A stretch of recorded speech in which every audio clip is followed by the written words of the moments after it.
On est jeudi le 21 septembre et aujourd'hui je suis à Mont-Rucher de la Rive-Sud. Hier j'ai récupéré mes hausses à miel à Québec. Aujourd'hui je vais faire la même chose ici à Mont-Rucher. Donc je vais faire ma condensation et installer les cruches de sirop que je leur donne là, avant l'arrivée de l'hiver. Par la même occasion, je vais en profiter pour jeter un petit coup d'œil à la ruche qui contient l'essaim que j'ai récupéré il y a 2 semaines, que j'ai décroché de sa branche. Juste valider qu'elles sont encore à l'intérieur et qu'elles ont continué à construire là, les rayons de cire qu'elles avaient. Elles vont aussi recevoir leur cruche de sirop en prévision de l'hiver. À la différence d'hier, je ne pense pas utiliser le souffleur à feuilles finalement. La technique n'est pas au point, ça semble causer plus de commotion qu'autre chose. Donc je vais y aller un petit peu à la bonne vieille méthode de secouer les cadres pour déloger les abeilles. Puis je vais réévaluer l'utilisation que je vais faire du souffleur là, les prochaines années. Je vais commencer avec la colonie de l'essaim. Ça va être une visite très rapide. J'ai pas de hausse à retirer à ce niveau-là. J'ai simplement validé l'installation qu'elles ont faite.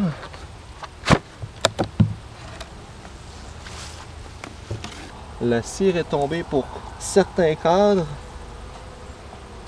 Je leur avais donné des cadres extérieurs qui étaient construits, qu'elles n'occupent pas de ce côté-ci. Certains des cadres sont restés attachés. Donc ça, c'était l'objectif désiré. Par contre, d'autres sont tombés, ce qui était un petit peu moins désiré. Même. Je peux même pas retirer les cadres tellement tout a fusionné ensemble. Donc, c'est un peu un accident de char. Tout a basculé, puis au lieu de tenir sur celui-là, celui-là, celui-là, celui-là, celui-là, ça a comme tout shifté de 4 vers l'extérieur. Je sais pas trop quoi faire. Ça, c'est ce que je veux dire par tout a un petit peu basculé. Là, ça traîne au fond. Ça a tombé. La cire jaune qu'on voit là, c'est un nouveau rayon qu'elles ont construit sur le cadre qui était au-dessus. Si on observe, il y en avait un second qui est en construction à l'arrière. Je vais les laisser aller, je vais leur donner le sirop, puis elles auront ça pour traverser l'hiver. Puis on va se croiser les doigts parce que là, je peux pas faire grand-chose pour elles, mis à part espérer qu'elles traversent l'hiver.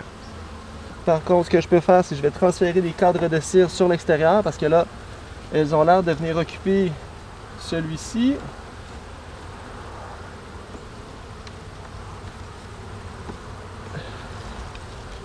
J'ai rien de ce côté-là. Mais de ce côté-ci, j'ai un peu de nectar. Donc, elles ont ramené du nectar.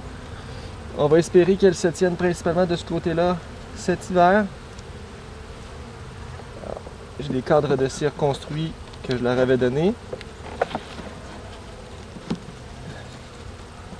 Donc, en théorie, elles vont accumuler le sirop vers l'intérieur, puis venir l'accumuler sur la périphérie. Puis cet hiver, elles vont avoir du sucre de plus, ce qui devrait les aider. Le sirop, la cruche de sirop, protection sur la ruche, sur la cruche plutôt, et on va faire. Alors on y va avec une première colonie qui porte une hausse à miel. On va aller voir s'il y en a à extraire. Dans tous les cas, je vais partir avec la hausse de toute manière.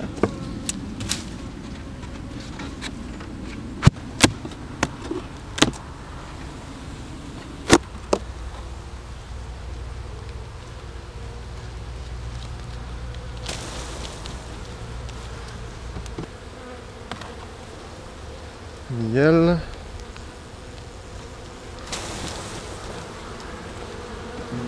Quand même pas mal de miel finalement. On va perculer pas mal les deux côtés.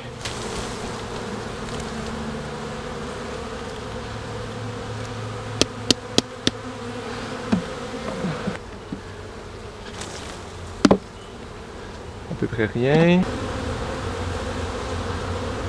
On va perculer des deux côtés, celui-là.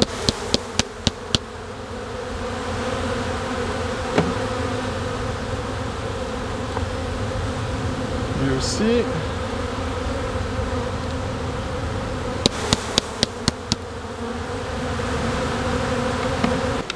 À l'étage supérieur, il y a des toiles d'araignée. Quand même incroyable. Rien.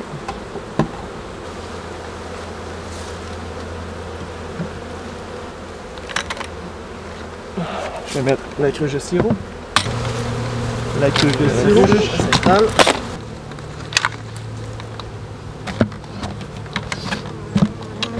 On va retirer le grillage.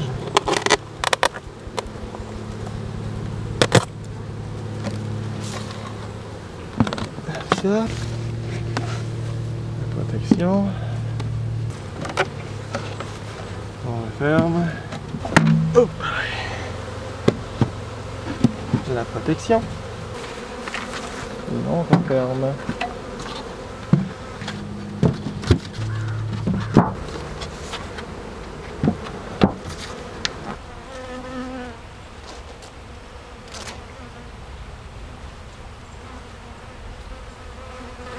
Alors, en ce qui concerne le sein, il s'est finalement installé dans la boîte en ayant transféré la cire et les rayons à l'intérieur, c'est sûr qu'elle allait s'installer.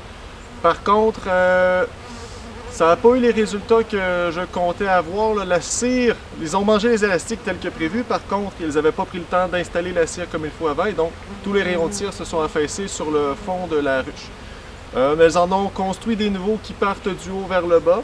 Et là, on est à cette heure en saison que je n'irai pas commencer à jouer là-dedans encore à nouveau. Je vais les laisser aller.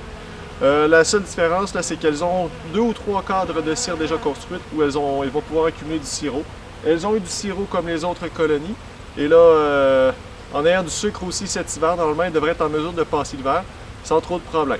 C'est sûr, il y a une grande partie de la ruche là, qui va être de l'espace vide. Je vais penser à mon affaire. Peut-être que je vais venir enlever des cadres et mettre du bois plein, juste pour occuper l'espace, qu'elles aient moins grand à réchauffer, parce que là, il y a du vide, donc c'est du froid. Pour les autres colonies, c'est peut-être environ 175 livres de miel que j'ai retiré à travers celle-ci. Là, il va falloir que je l'extrais en même temps que celui que j'ai retiré hier à Québec. Et au final, je vais peut-être avoir un 225. Si je suis chanceux, peut-être 250 livres de miel cette année comme récolte. Là, pour l'instant, il y a beaucoup d'activités autour des ruches. Les abeilles des colonies ont senti le miel que j'ai retiré. Elles ont senti le miel sur les grilles à reines que j'ai retirées également. Et là, c'est un petit peu la folie. Elles vont tenter de faire ce qu'on appelle du rubbing. Donc, les colonies vont essayer de se voler entre elles jusqu'à temps que ça s'apaise au niveau des entrées. Donc là, aujourd'hui, ça va être une petite journée de guerre. J'espère que les colonies les plus faibles sont suffisamment fortes pour résister aux colonies très fortes qui sont voisines de celles-ci. Mais ça fait partie un petit peu du lot lorsqu'on retire le miel aussi tard en saison. Alors là, la prochaine étape, c'est oui l'extraction. Et dans quelques semaines, je reviens mettre la coquille de styrofoam et le sucre pour l'hiver.